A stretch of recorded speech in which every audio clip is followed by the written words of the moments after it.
శ్రీ మహాగణాధిపతయే నమ. ఐం మహాసరస్వత్యే నమ. శ్రీ లలితాంబికాదేవియే నమ. ఆగస్టు నెల అంతా కూడా రాశి ఫలాల కార్యక్రమములో భాగంగా ఎవరెవరికి ఏ రాసుల వాళ్లకు ఎలా ఉంటుంది అనేటువంటి దాని మీద ఇప్పుడు నేను తెలియజేస్తున్నాను. ఆగస్టు నెలాఖరు వరకు కూడా కుజ గురువులు ఇద్దరూ కూడా వృషభములో ఉంటున్నారు. శని స్వస్థానములు స్వక్షేత్రములో ఉండి కుంభములో ఉండి వక్రదృష్టితో చూస్తూ ఉన్నాడు అనేటువంటిది కూడా గతంలో చాలా వీడియోలు చేసి చెప్పాను.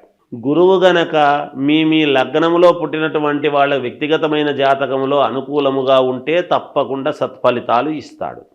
కొంచెం ఏదైనా కుజగురువులు ఇద్దరూ కూడా ఏదైనా ఉండకూడని స్థానాల్లో మీ లగ్నాన్ని బట్టి ఉన్నారు అంటే కొన్ని ఇబ్బందులు జరుగుతాయి. అందుకని ఎవరికి మేలు ఎవరికి మేలు కాదు అనేటువంటి విషయాన్నే ఇప్పుడు నేను తెలియజేస్తున్నాను. కుజుడు అనేటువంటి గ్రహము గురువు అనేటువంటి గ్రహాలు రెండూ కూడా వృషభములో ఉండేటువంటి దాని వలన ఎవరికి ఏ రాశి వాళ్లకు ఎటువంటి ఫలితాలు ఉండబోతున్నాయి అనేటువంటిది ఇప్పుడు నేను తెలియజేస్తున్నాను. అయితే మీ వ్యక్తిగతమైనటువంటి జాతకాలను పరిశీలన చేసుకుని ఒకవేళ ఏదైనా మీ జాతకములో లోపము ఉంటే దాన్ని సరిదిద్దుకోగలరు అనేటువంటిది తెలియజేస్తున్నాను. ఎందుకు?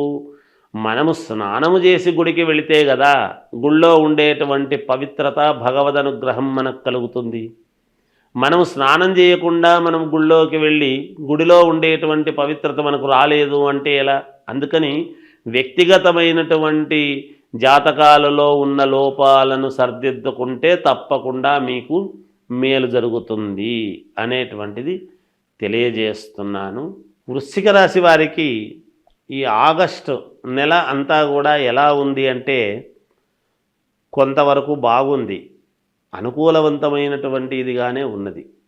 అయితే మాట్లాడేటప్పుడు జాగ్రత్తగా మాట్లాడండి ఎవరితోనైనా. ఎందుకంటే దగ్గరి వరకు వచ్చినటువంటివి మీరు మాట్లాడేటువంటి మాట తీరు వలన కొన్ని పోగొట్టుకునేటువంటి అవకాశము ఉంటుంది. అంటే పోగొట్టుకోవడం అంటే రావాల్సినటువంటి సమయానికి కాకుండా మళ్ళీ ఎప్పుడో తెచ్చుకోవడము అనేటువంటిది జరగవచ్చునేమో. అందుకని కొంచెము జాగ్రత్తగా మాట్లాడేటప్పుడు మాట్లాడితే మేలు జరుగుతుంది. అది ఇంట్లో వాళ్ళతో అయినా బయటి వాళ్ళతో అయినా. నిజానికి మీరు అనుకున్నటువంటివన్నీ కూడా మీరు నెరవేర్చుకోవటానికి చాలా మంచి అనుకూలవంతముగానే ఉంటుంది వృశ్చిక రాశి వాళ్ళకు. అంతేకాకుండా వ్యాపారాలు చేసుకునేటువంటి వాళ్లకు యథావిధిగా డబ్బులు వస్తాయి. రెగ్యులర్గా వచ్చేటువంటి డబ్బులు మీ చేతికి అందుతుంటుంది. కొత్త వ్యవహారాలు కొత్త పోకడలలో మనము అడుగు పెట్టాలి అని అనుకునేటువంటి వాళ్ళు జాగ్రత్తగా ఆలోచన చేసి 1-2 సార్లు చూసుకొని ముందడుగు వేయండి, మేలు జరుగుతుంది. కొత్తగా ఉద్యోగాలు కావాలి అనుకునేటువంటి వాళ్ళు ప్రయత్నాలు చేసుకోండి, మేలు జరుగుతుంది. ఉద్యోగము చేస్తూ ఉండేటువంటి వాళ్లకు కూడా పైన అధికారుల వలన ప్రోత్సాహము వలన మేలు జరిగే అవకాశము ఉంటుంది. అనుకూలమైనటువంటి చోటికి ట్రాన్స్ఫర్ కావటము కానీ మీ మనస్సుకు సంతోషకరమైనటువంటి విధానముగా ఉండే అవకాశాలు ఎక్కువగా ఉన్నాయి. విద్యార్థులకు చాలా యోగవంతముగా ఉన్నది. అలాగే భూక్రయ విక్రయాలలో మంచి లాభాలు పొందేటువంటి విధముగా మీకు ఉండబోతున్నది. శుభకార్యాలు చేసుకోవటానికి చాలా అనుకూలవంతమైనటువంటి కాలము. అంతేకాకుండా శుభకార్యాలలో మీరు పాల్గొంటారు కూడా. దూర ప్రయాణాలు అనేటువంటివి కలిసొచ్చేటువంటి విధానముగానే ఉన్నది. అవసరాన్ని బట్టి చేయండి. మేమేదో దూర ప్రయాణం చేయమన్నాము కదా అని కలిసి వస్తుంది కదా అని మీ పాటికి మీరు దూర ప్రయాణం పెట్టుకొని పోనక్కర్లేదు. ఒకవేళ దూర ప్రయాణము అనుకోకుండా పడితే వెళ్ళవచ్చు, అనుకూలవంతం అవుతుంది అనేటువంటిది. ఎందుకంటే గురువుగారు చెప్పారు మేము వెళ్ళాము అనేటువంటిది కాదు ఇక్కడ కావాల్సింది. మీకు ఒకవేళ పడితే ఎవరైనా పిలుపు వస్తే వెళ్ళటం అనేటువంటిది పద్ధతి. అన్ని రంగాలలో ఉండేటువంటి వాళ్లకు కూడా అంటే ఏ రంగములో ఉండినా వివిధ రంగాలలో ఉంటారు. మామూలుగా వ్యాపారం చేసుకునేటువంటి వాళ్ళు, బంగారు షాపులు కానీ, వస్త్ర దుకాణాల వాళ్ళు కానీ, కిరాణా షాపుల వాళ్ళు కానీ, ఇలా ఒకటేమిటి, చిన్న వ్యాపారము దగ్గర నుండి పెద్ద పెద్ద వ్యాపారాలు చేసుకునేటువంటి వాళ్ళ వరకు కూడా వృశ్చిక రాశి వాళ్లకు చాలా వరకు అనుకూలవంతమైనటువంటి ఫలితాలుగానే ఉన్నాయిగాక. అయితే మాట తీరు మంచిదై ఉండాలి. మాట్లాడేటప్పుడు జాగ్రత్త అనేటువంటిది చాలా అవసరమైనటువంటి విషయం అనేటువంటిది గుర్తు పెట్టుకోవాలి వీరు. అంతేకాకుండా బంధువుల యొక్క ఆగమనము, సంతోషము పడము, అనూహ్యముగా డబ్బు ఖర్చు కావటము, అయ్యో దీనికి అయిపోయిందే అనేటువంటి కించిత్ బాధ కూడా ఉంటుంది కాక తప్పదు. అది ఏదో చిన్న చిన్నవి, దానికి ఏమీ అంత పెద్దగా మీరేమీ ఆందోళన చెందాల్సినంతటి అవసరము ఉంటుందని అనుకోవాల్సిన పని లేదు. ఏది ఏమైనా వ్యక్తిగతమైనటువంటి జాతకం అనేటువంటిది, మీరు ఏ లగ్నములో పుట్టారు ఏమిటి అనేటువంటిది చూసుకుంటే దాని వలన చాలా వరకు మేలు జరిగే అవకాశం కూడా ఉంటుంది గాక.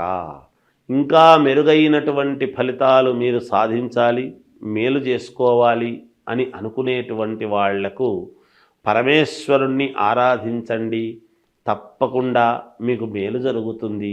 మీ ఇంటి దేవుణ్ణి మీరు ఆరాధించుకోండి, మీకు చాలా వరకు యోగంగా ఉంటుంది అని తెలియజేస్తూ, శ్రావణ మాసము వచ్చింది అంటే అందరికీ గుర్తొచ్చేది ఏమిటి అంటే వరలక్ష్మీ వ్రతం. అసలు వరలక్ష్మీ వ్రతం చేసుకుంటే ఏమొస్తుంది, ఎందుకు చేస్తున్నాం మనం అనేటువంటిది ఒక్కసారి మనం ఆలోచన చేసుకోవాలి. వరలక్ష్మీ వ్రతం అని అనంగానే పౌర్ణమికి మామూలుగా ముందుగా వచ్చే శుక్రవారం నాడు వరలక్ష్మీ వ్రతం అంటే 2వ వారం ఎప్పుడూ పడుతుంది సహజంగా. అలా శుక్రవారము నాడు వరలక్ష్మీ వ్రతం అనేటువంటిది మనం వ్రతకథలో చెబుతాం. చారుమతీదేవి ఎందుకు చేసుకుంది ఏమిటి అనేది. అంతేకాకుండా 16 కుడుములు వాయనము ఇవ్వటము ఇవన్నీ కూడా ఉన్నాయి. అసలు వరలక్ష్మీ వ్రతం అని మనం చేసుకోవటంలోనే వరాలు ఇచ్చేటువంటి లక్ష్మీదేవి, లక్ష్మీ ధనమే ఒక వరం. అదే కాకుండా ఇంకా ఏమిస్తుంది అమ్మవారు అంటే సౌభాగ్యం.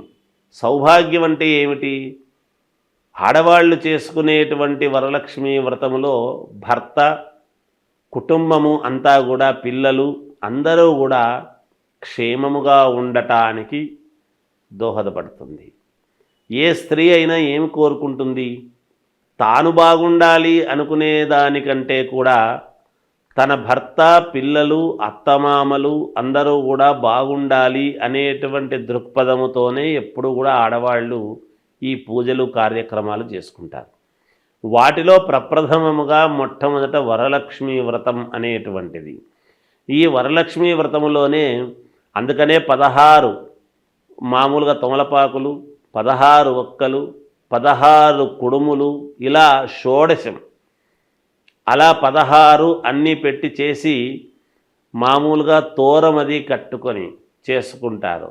ఆ తోరం కట్టుకోవడం కూడా దాన్ని ఏమిటంటే ఒకటి అమ్మవారుకు, ఒకటి ఈమె. తర్వాత ఈ వరలక్ష్మీ వ్రతము చేసుకున్న తర్వాత ఒక 5 మందికి కానీ, 9 మందికి కానీ, 11 మందికి కానీ ఎవరి శక్త్యానుసారం వాళ్ళు ముత్తైదువులకు మామూలుగా తాంబూలం ఇవ్వటము అనేటువంటిది ఆనవాయితీ. ఎందుకు అంటే సౌభాగ్యము అనేటువంటిది పుణ్యస్త్రీలు అంటే అమ్మవారు ఎవరి రూపములోనైనా మన ఇంటికి మనము చేసుకున్నటువంటి పూజా విధానానికి సంతోషించి ఎవరి రూపములోనైనా మన ఇంటికి రావచ్చును. సాక్షాత్తు లక్ష్మీదేవి, వరలక్ష్మీదేవి. అందుకని ఎవరి రూపములో వస్తుందో తెలియదు. ఆనాడు మనము నిజంగా మన మనస్సులో వీళ్ళని పిలవాలి, వాళ్ళని పిలవాలి అని అనుకుంటాము. కానీ ఆ పిలిచిన వాళ్ళు ఎవరు, కొంతమంది వస్తారు కానీ పిలవకుండా కూడా కొంతమంది మనకు ఎదురై రండి అంటే వచ్చేవాళ్ళు వస్తారు. అందుకని మీకు ఉన్నంతలో, కలిగినంతలో శ్రద్ధగా చేసుకోండి.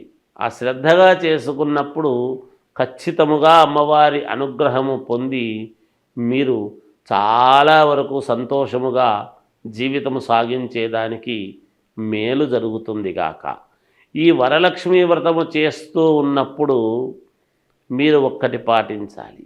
ఎందుకు అంటే ఆకుపచ్చని రవికలో కానీ లేదా శ్వేతవర్ణము తెల్లటి రవికలో కానీ మామూలుగా అమ్మవారు కాబట్టి మనము వరలక్ష్మీదేవి కాబట్టి మనం చేస్తూ ఉన్నటువంటిది ధాన్యము 5 పిరికెళ్ళు బియ్యం అందులో పోసి 5 కాయిన్స్ ఆ దాంట్లో ఆ రవికలో పెట్టి దానికి 3 ముళ్ళు వేసి అమ్మవారి దగ్గర పూజించిన తర్వాత అర్చన చేస్తాము చూడండి. అమ్మవారికి మామూలుగా లక్ష్మీ అష్టోత్తరం చేస్తాం.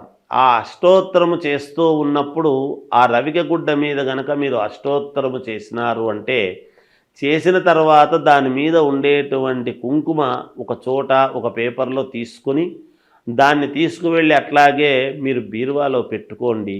తప్పకుండా ధనము మీకు చాలా వరకు ఎన్ని ఇబ్బందుల్లో ఉండేటువంటి వాళ్ళకైనా ఏదో ఒక రకంగా మీకు అమ్మవారి అనుగ్రహము పరిపూర్ణముగా కలగడానికి చాలా రకాల మార్గాలలో ఇదొక రకమైనటువంటి మార్గము. దీన్ని అందరూ పాటించి చేసుకోండి. తప్పకుండా మీకు మేలు జరుగుతుంది అని తెలియజేస్తూ జయోస్తు.